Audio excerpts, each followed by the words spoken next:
আসসালামু আলাইকুম বন্ধুরা, আশা করি সবাই ভালো আছেন। আমরাও ভালো আছি। দেখতে পাচ্ছেন যে আমাদের বাজিগারগুলা যে ওদের পশম অনেকটাই গ্রো করতেছে, কিন্তু বুঝতেছি না ওদের পশম জানি কি এরকম হচ্ছে। আসলে আমাদের কয়েকটা ভাইয়া আমাকে কমেন্ট করে জানিয়েছিল যে এটা ওরা এই বয়স এই ছোট পাখিদের নাকি কি একটা রোগ হয়, এই রোগের কারণে ওদের এরকম হয়েছে।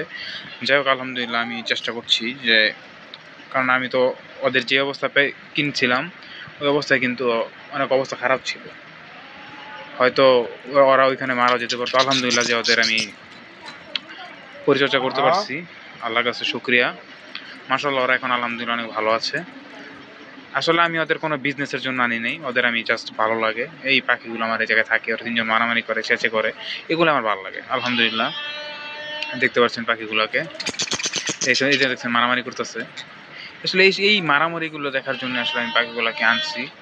এই দেখতে পাচ্ছেন পাখিগুলা, আলহামদুলিল্লাহ পাখিগুলো এগুলো কোনো আমাদের ব্যবসা না, এটা আমার জাস্ট আমি পাখিগুলোকে ভালোবাসি, এই কারণে এই পাখিগুলোকে আমাদের খামারে আনা। এবং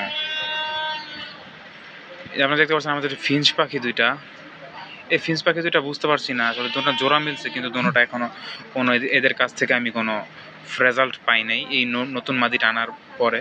এর আগে একটা মাদি ছিল, ওই মাদিটা মারা গেছে, তখন আমি হয়তো ওই রেজাল্ট পেয়েছিলাম। 2বার ডিম পেড়েছিল, 4টা 4টা 8টা, কিন্তু এই পর্যন্ত এখনও রেজাল্ট পাইনি। কিন্তু আশা করছি যেহেতু ফিঞ্চের ডিম পাড়ার সিজন শীতকালে, এই শীতকালে আমি এই জন্য শীতকালে অপেক্ষা করছি। সামনে তো শীত আসছে, ইনশাল্লাহ হয়তো ফিঞ্চ থেকে এবার ডিম পেয়ে যাব। আপনাদের দোয়া করবেন সবাই যাতে ফিঞ্চের ডিমটা পাই।